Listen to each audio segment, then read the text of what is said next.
पूजनीय साहिब जी, मुदमंगल में संत समाज, भक्त सज्जनों, ममतामयी माताओं,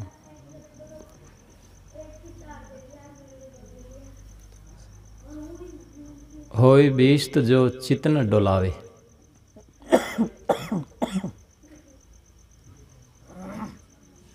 स्वाधीन चेता सदगुरु कबीर ने कहा है, होय बिहिस्त जो चितन डोलावे। साहिब से किसी ने पूछा होगा कि साहिब स्वर्ग कैसे मिलेगा, तो साहिब ने उस समय नहीं कहा कि नहीं मिलेगा।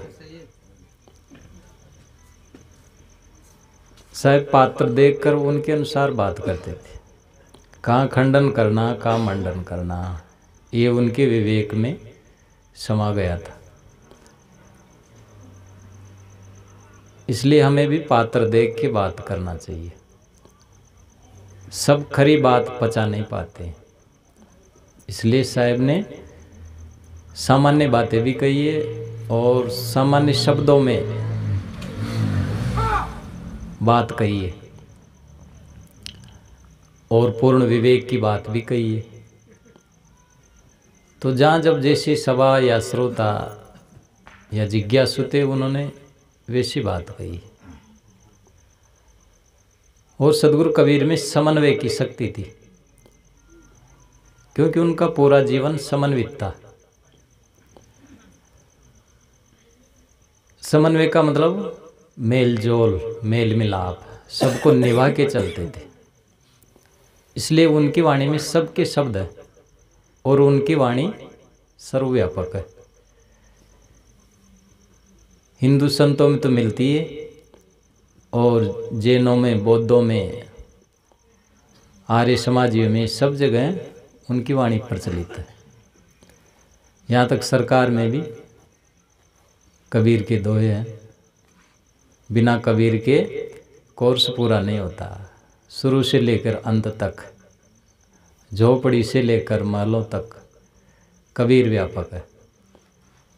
और कबीर पर ही PhD करके लोग विद्वान बनते हैं, नौकरी करते हैं। तो सदगुरु कबीर के विचार सर्वव्यापक है और उनकी वाणी सहज है, सबके समझ में आने की बात वो कहते हैं। सहज शब्दों में क्या, सबको समझ में आती है।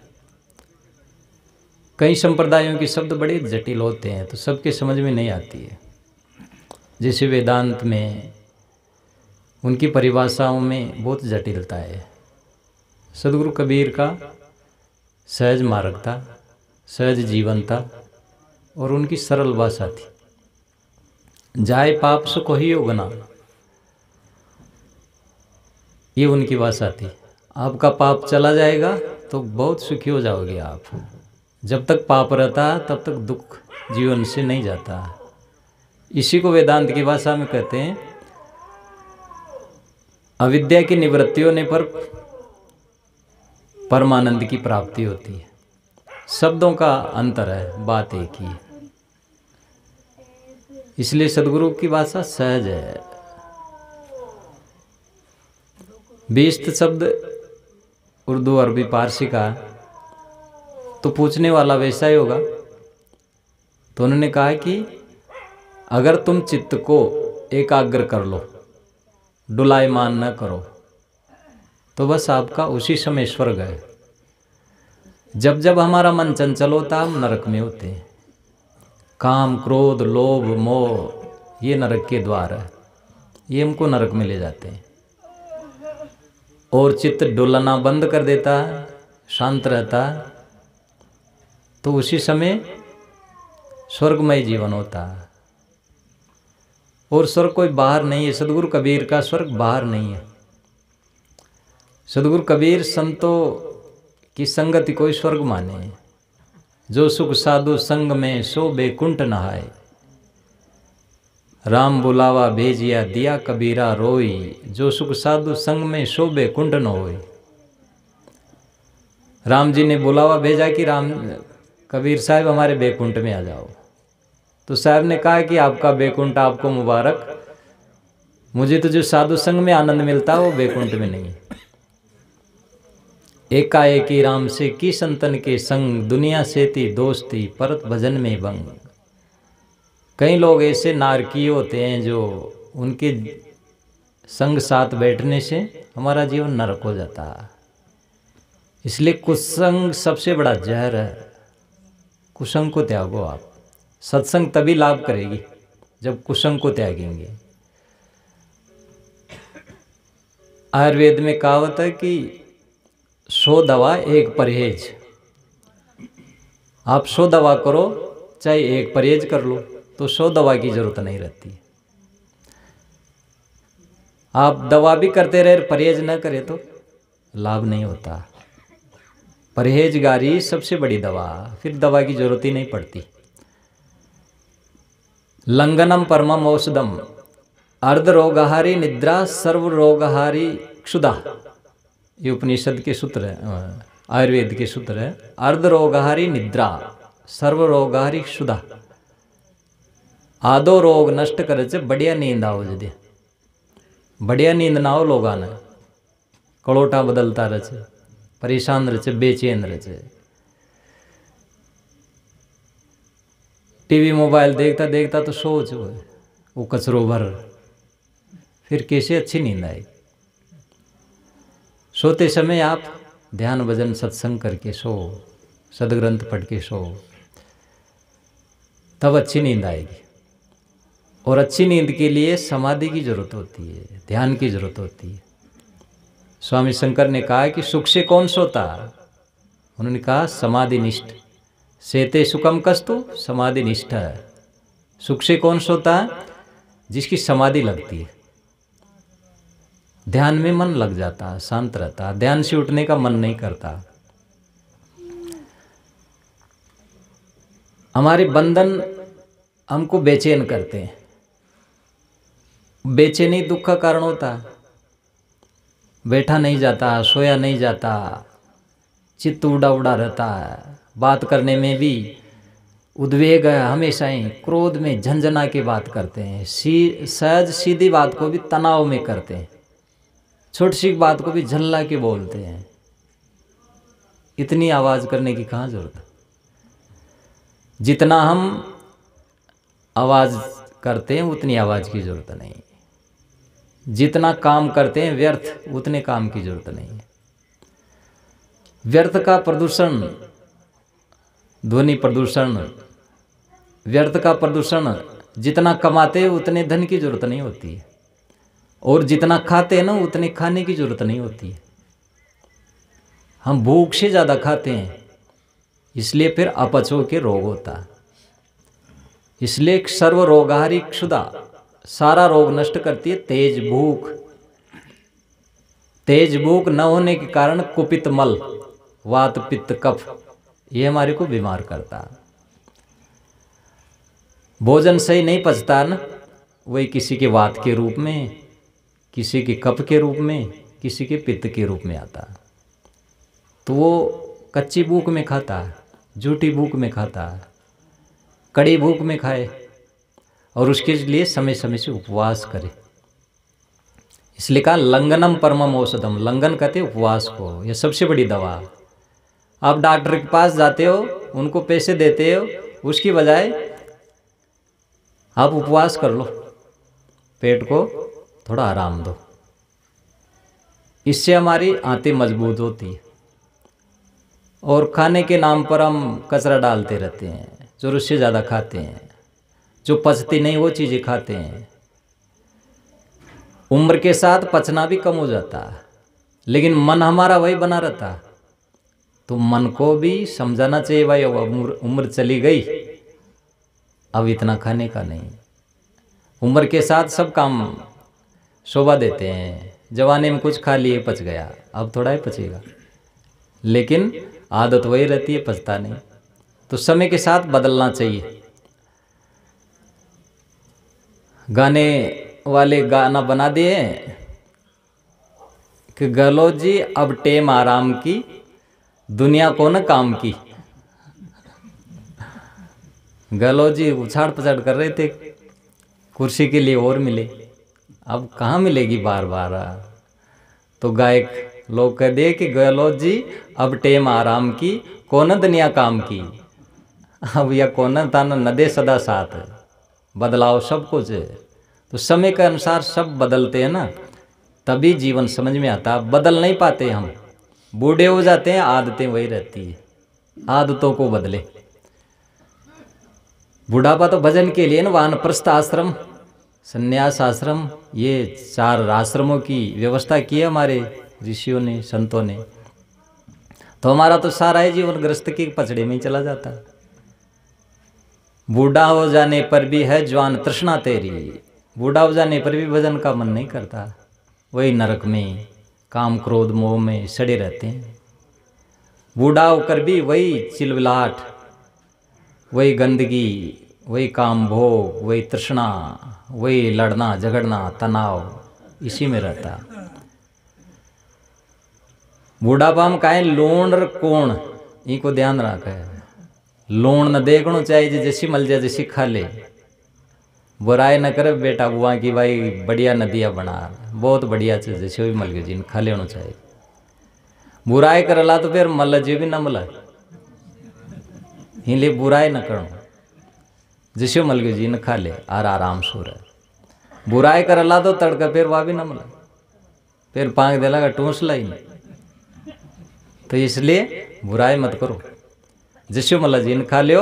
और किसी से गलती हो गई तब भी उसकी बड़ाई करो। एक सास और बहू थी, तो उनमें तनाव रहता था।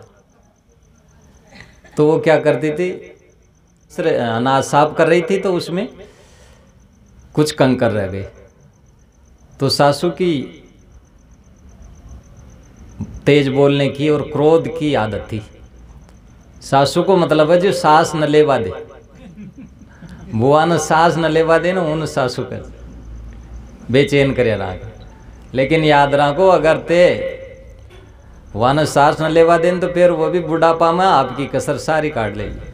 वहाँ को नंबर आओ लो ना जद यहाँ यो कर्म सबको ऊपर लौट रहा हो, आपनो ही दियड़ो मलच। इसलिए उसके साथ भी सहृदयता का व्यवहार करे। सोचना चाहिए भाई, हम भी कभी बहू थे ना, तो उस समय हमसे भी गलतियां होती थी और धीरे धीरे गलतियां सुधरती है। तो कोई गलतियां जाओ तो प्रेम सु कर, लेकिन वो प्रेम सु न कर तो कहाँ करो रह गयो ना पीछनो कर जी। तो वह उन बोली बहू, हाँ सास बोली बहू न कथा रे बस्या जैसी 2 मोटी मोटी आँखियाँ जहर तो नहीं हो, तो कहाँ करो नदी के उतरो मोटो। तो अब बोला जे थारे हाथी जैसे बड़ा बड़ा दांत से न चबा जाओ तो कहीं फर्क पड़े से। अब ऐसे बोलेंगे तो ऐसे ही जवाब मिलेगा। ऐसे बोलना ठीक नहीं होता, बोलने में ही व्यवहार खराब होता है। बोली में बड़ी ताकत होती है। बोल जी चाली व्यवहार ही हमारा आगे वाले को संयमित करता और असंयमित करता। अहंकार की वाणी से दूसरे में भी अहंकार उत्पन्न होता है, कटुता से कटुता मिलती है। इसलिए मिठास दो। आपके साथ जो है ना, वो आपके लिए सबसे महत्वपूर्ण है आपके लिए, और उसके साथ सुंदर व्यवहार करना यही आपका सबसे बड़ा कर्तव्य है। जितना सुंदर व्यवहार कर सको अपने साथी के साथ करो। हमारे साथ है जो वही तो काम आएगा ना। पड़ोसी चाहे कितना ही बढ़िया हो, क्या काम आएगा। लेकिन वो कहावत होती है कि घर की खांड करकली लागे, पड़ला को गुड़ मीठो। घर की खांड तो करकली लागे छे, लेकिन दूसरा को गुड़ मीठो लागे छे। लेकिन दूर के डोंगर दूर से ही अच्छे लगते हैं, उन पर चढ़ने पर पता लगता है। इसलिए दूर वाले जो हमको दूर के लोग अच्छे लगते हैं ना, वो ठीक नहीं है। सभी अच्छे लगने चाहिए। काम पास वाले आते हैं तो पास वालों से सुंदर व्यवहार करें। अगर व्यवहार करना नहीं जानेंगे तो फिर घर में ही नरक रहेगा। इसलिए घर को स्वर्ग बनाएं। पूज्य गुरुदेव जी कहते प्रेम में स्वर्ग है, अनासक्ति में मोक्ष है। स्वर्ग बनाना चाहते हो घर में प्रेम करो, और मोक्ष लेना चाहते हो तो अनासक्त हो जाओ फिर सबसे। मैं किसी का नहीं हूँ, कोई मेरा नहीं है। कोई न हमारो जगत में, न हम काऊ के मीत, सत्संगति प्रताप गल रहे मोगढ़ जीत। सदगुरु पूर्ण साहब ने कहा कि कोई मेरा नहीं है जगत में, न मैं किसी का मित्र हूं, त्यागी का को मीत। लेकिन ये मोह नहीं छूटता तो कैसे छोड़े? सत्संगति प्रताप बल रहे मोगढ़ जीत। सत्संग के प्रताप से, सत्संग से बल से हम मोह जीत सकते हैं। मोह जीतना बड़ा भयंकर होता है, लेकिन सत्संग का बल मिल जाता है ना तो ये बहुत सरल हो जाता है। नित की गोष्ठी माया मोह छूटे, नित करसान लोहा गुण छूटे।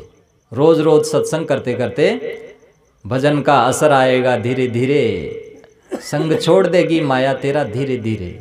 धीरे धीरे धीरे बदलाव आता, पता नहीं चलता।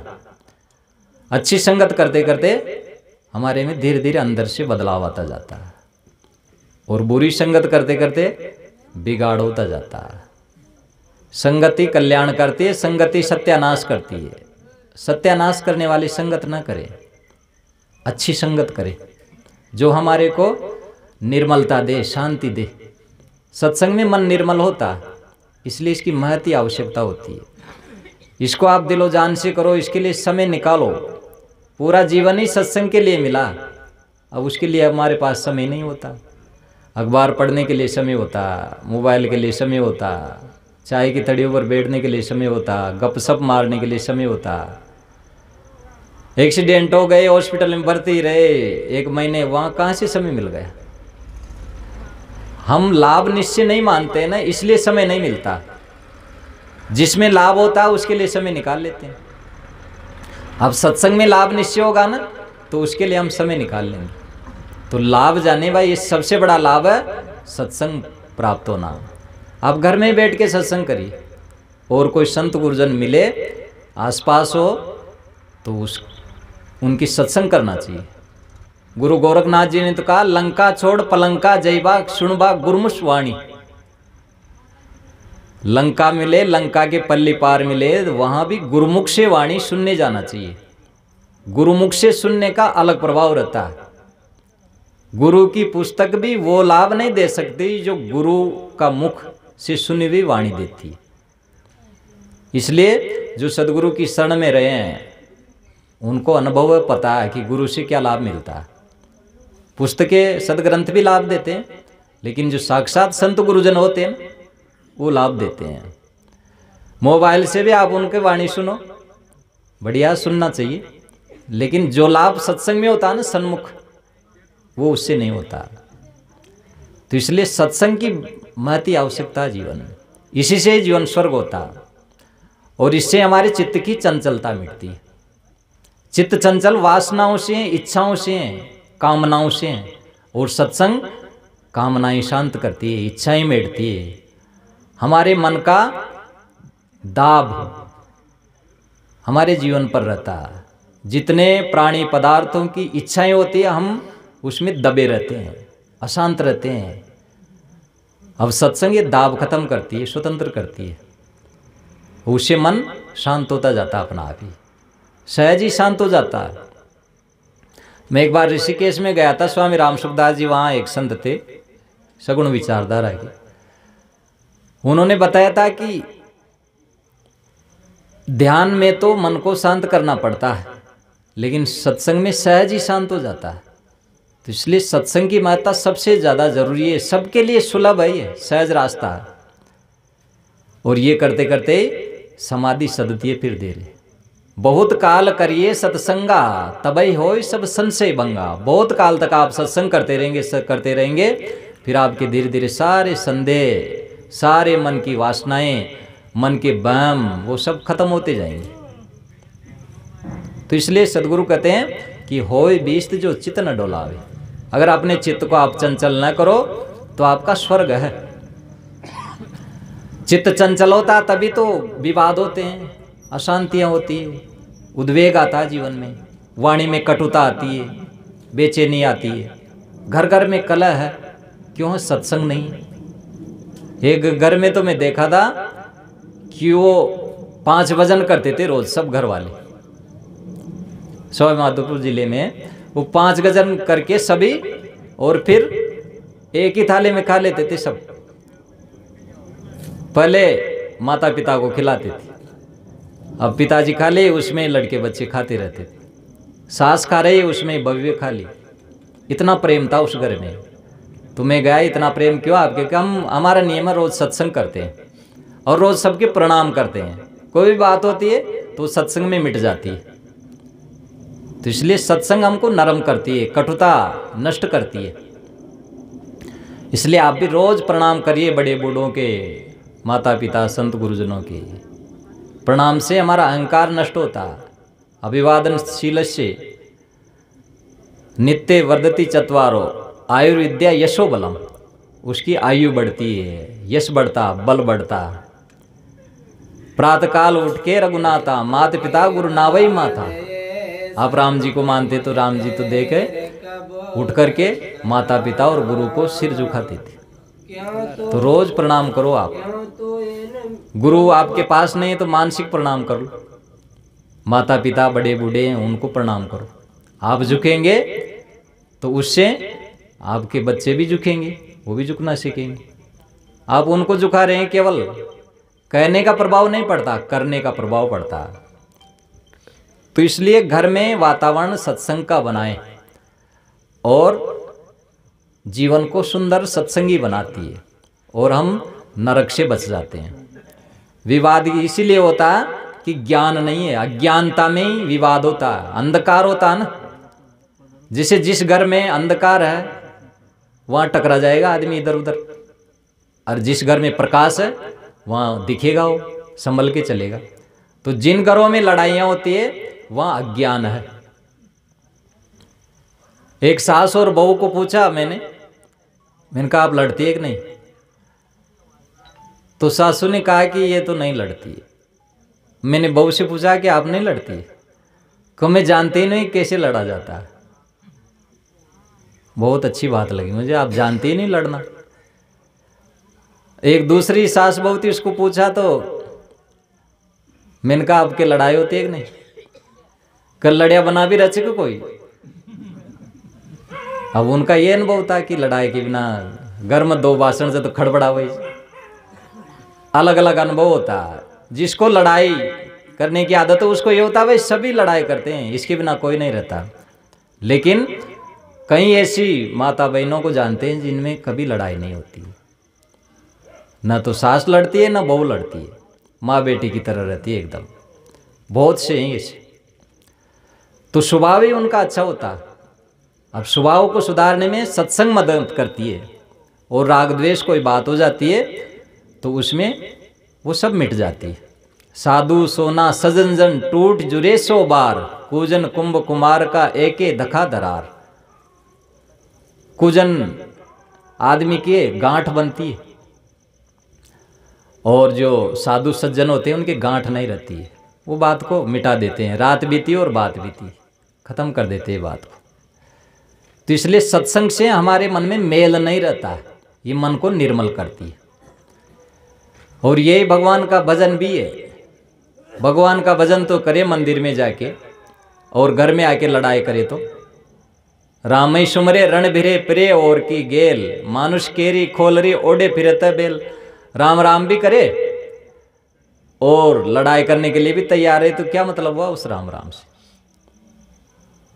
एक सासू का बहुत भजन करे जी भगवान को, रोज मंदिर जाओ छी, लेकिन घर आर लड़ाई शुरू कर दे छी।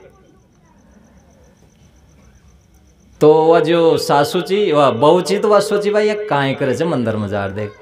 अब वह जार भगवान के सामने करे, हे भगवान मैं मरू न दे मन स्वर्ग में खना जी, हे भगवान मैं मरू न दे मन स्वर्ग में खना जी। पांचों सुन रही थी। अब वह निकल रहा है वो पांचों बैठ के, हे भगवान मन तो स्वर्ग में मत खना जी, या जाओ झंडा, क्यों क्या उंडा भी जार नरक बना दे, तो मन तो बोले नरक में खना दीजिए पण या जाओ झंडा मत खना जी।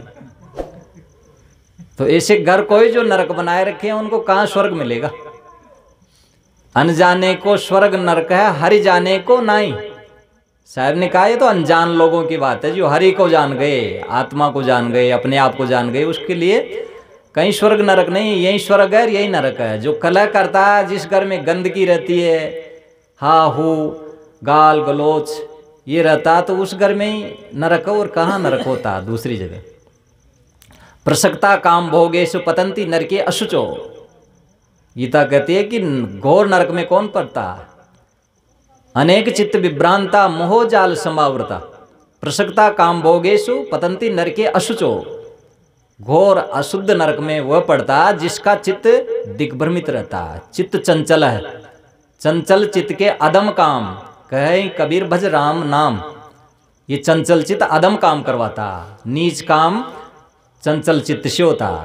एकाग्र चित्त से गंदे काम हो ही नहीं सकते। उसके लिए राम भजन में लगना चाहिए।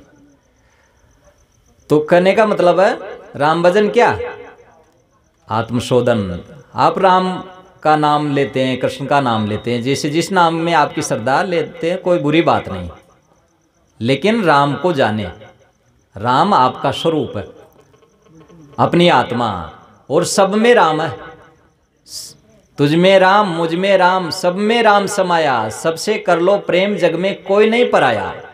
और कोई पराया नहीं, गैर मान करके दुश्मनी करना, बैर विरोध करना, ये ठीक नहीं है।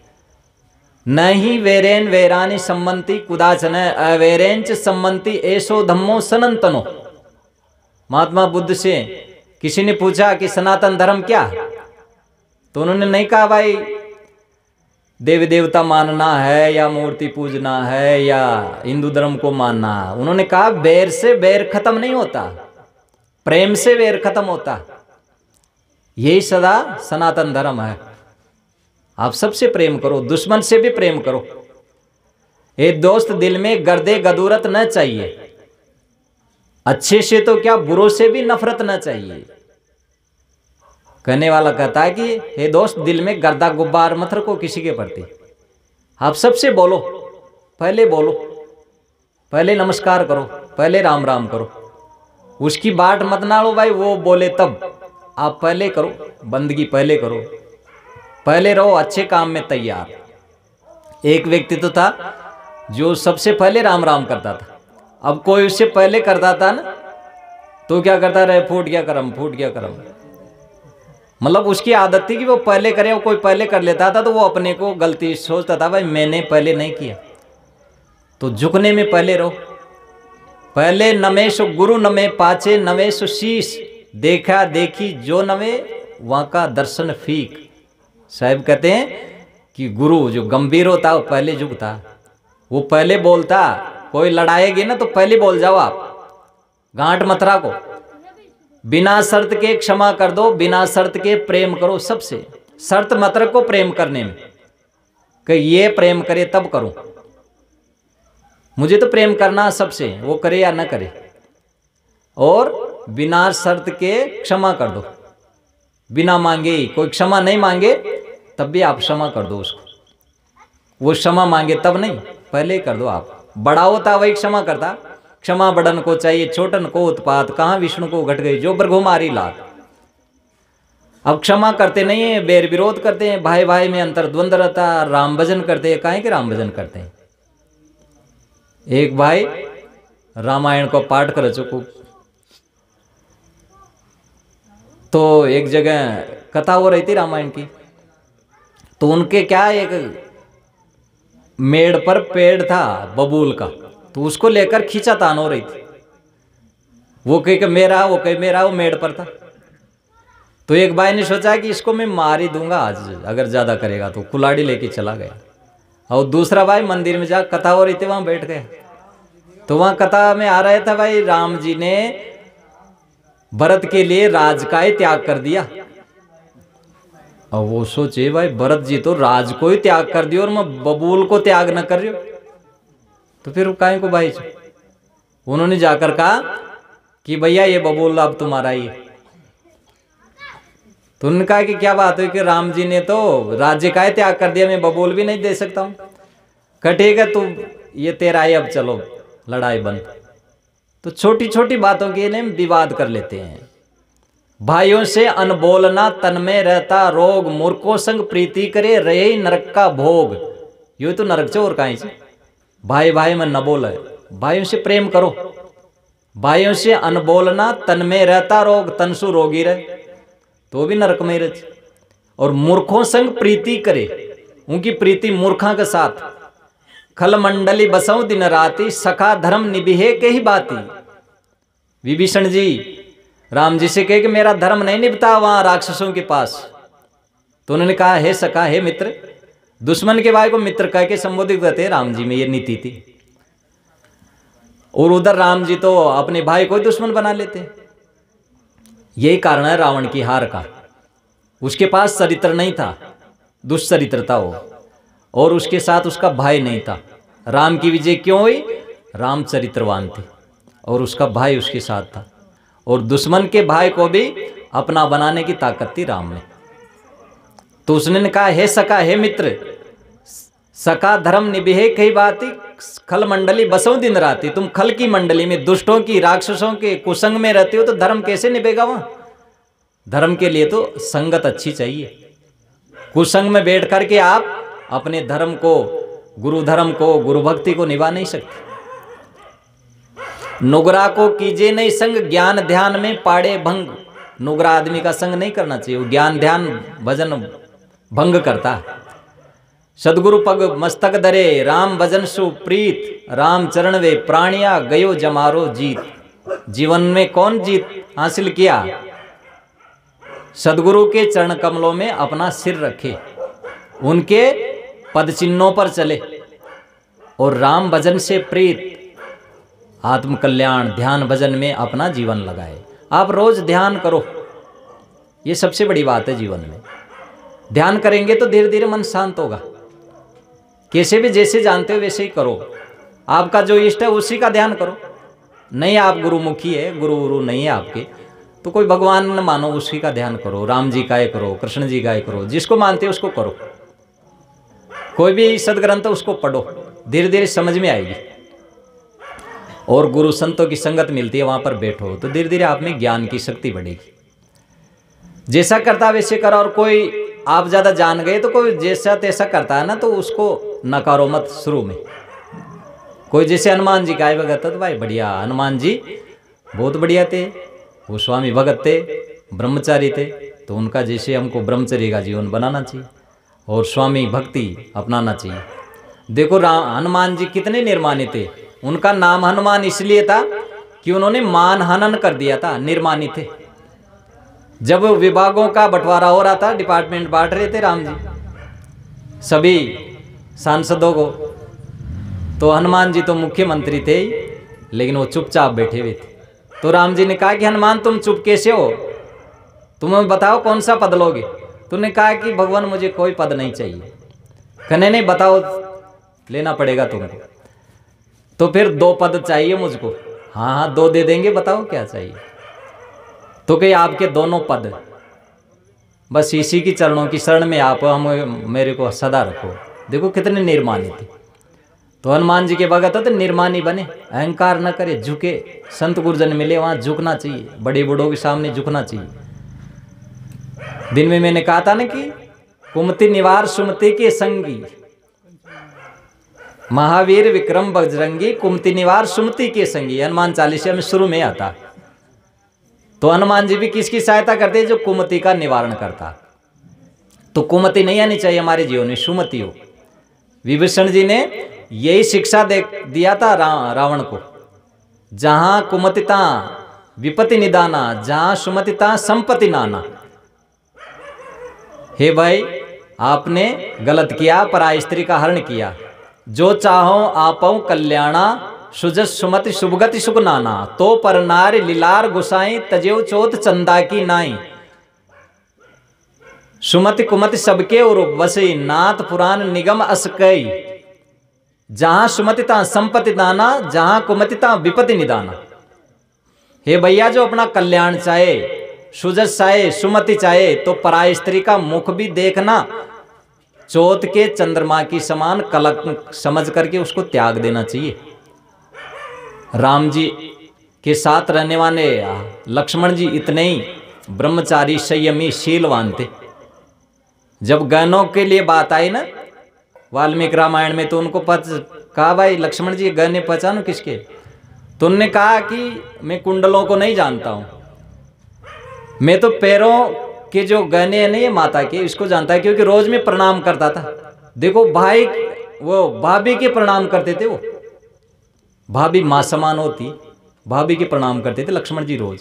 और उन्हें कहा मैं मुख को कभी नजर भर नहीं देखा, इसलिए उनके कुंडलों का भी मुझे ज्ञान नहीं है, केयूरानी कुंडलानी इनका मुझे कोई ज्ञान नहीं है, क्योंकि मैं उनके दृष्टि गड़ा के कभी उनके मुख की तरफ देखा नहीं। तो इतने संयमी थे वो। राम जी तो पत्नी सहित गए थे, पत्नी का मोह नहीं छोड़ पाए, लेकिन लक्ष्मण जी अकेले गए थे।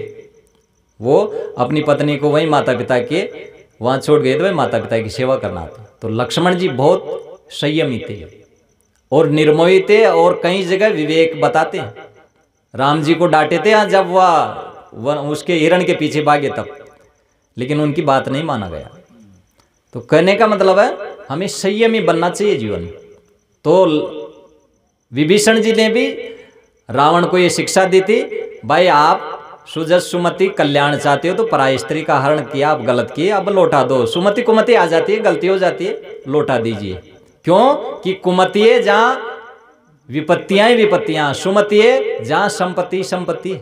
जिस घर में सुमति है ना वहां संपत्ति है, सदा आनंद है, गरीबी में भी आनंद रहते घर में। और जी घर में कुमति जन है वो घर में धनी होकर भी दुखी रहते हैं लोग। शराबी कबाबी, हाई हत्या, लड़ाई झगड़ा, केस, वो सब चलता रहता। और जिस घर में भले गरीबी हो लेकिन सुमति होती है, गुरु का ज्ञान होता, वहां सदा आनंद रहता। गुरु ज्ञान कभी दुखी नहीं होने देता आपको, इतनी ताकत होती है गुरु के ज्ञान में। तो राम जी ने, विभीषण जी ने कहा तो सही, लेकिन वो नहीं माने और तिरस्कार कर दिए। तो फिर विभीषण जी राम जी के पास गए तो राम जी ने उनको अपना लिया। तो कहने का मतलब है शत्रु में भी मित्र भाव रखो, किसी को शत्रु न समझो। हम ही बनाते हैं शत्रु, बैर से बैर बढ़ता, प्रेम से प्रेम बढ़ता। इसलिए हम जीवन को नरक न बनाएं, स्वर्ग बनाएं, और स्वर्ग सत्संग से बनता। इसलिए हम सत्संग करें, और जहाँ भी संतों का संग मिले जाएं, संतों के आश्रम में जाएं, अपने पास बुलाएं। उनके पास न जाए अपने पास बुलाएं, अपने पास न बुलाए तो उनके पास जाएं। जैसे भी जहाँ कहीं भी संत किसी और मत पंथ की भी संगत आपको मिलती है, सत्संग मिलती है, तो वहाँ जाना चाहिए, वहाँ से सार ग्रहण करना चाहिए। साहिब ने तो कहा है, सब काओं का लीजिए साचा शब्द निहार, पक्षपात नहीं कीजिए कई कबीर विचार। निष्पक्ष होकर के सबसे सार ले लेना चाहिए। सार सार को गहरे तोता दे उड़ाए। गांधी जी एक बार जा रहे थे विदेश में, तो एक अंग्रेज ने उनके विषय में अंटसंट लिख करके 2 कागज में एक आलपिन लगा के दिया। तो गांधी जी उसको देख के फेंक दिए और आलपिन को रख लिए। तो अंग्रेज ने कहा कि मिस्टर गांधी देखो इसमें काम की बात है। तो गांधी जी ने कहा कि काम की चीज तो आलपिन था, ये काम आ जाएगा, इसको रख लिया और व्यर्थ की में फेंक दिया। इसी तरह जिसके पास भी काम की बात मिले ले लेना चाहिए। व्यर्थ की बात पर ध्यान ही मत दो, चर्चा ही मत करो और काम की बात करो। घर में आपके कोई व्यर्थ की बात करता, हल्की बात करता, ध्यान मत दो और अच्छी बात बताओ उसको। तो घर में परिवार में सुख शांति तभी आएगी जब हम सुमति से रहेंगे और एक दूसरे को आदर देंगे। ये समझो कि मेरे सामने वाला भी भगवान है और दूसरी जगह कहीं भगवान नहीं मिलेगा आपको। अपनी बहू में, सासू में, जो सासुएं बहुओं का निरादर करती है, कल उनको भी निरादर मिलेगा अपनी बहुओं के द्वारा। जैसे जो शिष्य गुरु की सेवा नहीं किया उसको सेवा नहीं मिलती, इसी तरह से जो पुत्र माता पिता की सेवा नहीं करता उसको भी सेवा नहीं मिलती। ये कर्मों का विधान सबके ऊपर आता। इसलिए कर्मेव गुरु ईश्वर, श्री कृष्ण ने भागवत में कहा कि कर्मी जीव का ईश्वर है और कर्मी जीव का गुरु है। गुरु से हमको क्या लाभ मिलता है? वो कर्मों को बदलने की शिक्षा देते हैं। इसलिए हम कर्मों को बदलें। फिर आप भगवान भवानी जैसा मानते हो कोई बात नहीं, और अपने जीवन को आनंदमय बनाने के लिए सत्संग में लगना चाहिए और गुरु शरण में जाकर अपना कल्याण करना चाहिए। तो इसलिए सदगुरु कबीर कहते हैं कि होय बीस्त जो चित्त न डुलावे। अगर चित्त को शांत कर लेंगे तो आपका स्वर्ग हो जाएगा, फिर नरक में जाने से आप बच जाओगे। बोलिए सदगुरुदेव की जय। अब मैं निवेदन करता हूँ संत श्री राम साहिब जी से कि वे भी अपने विचारों से हम सबको कृतार्थ करने की कृपा करें।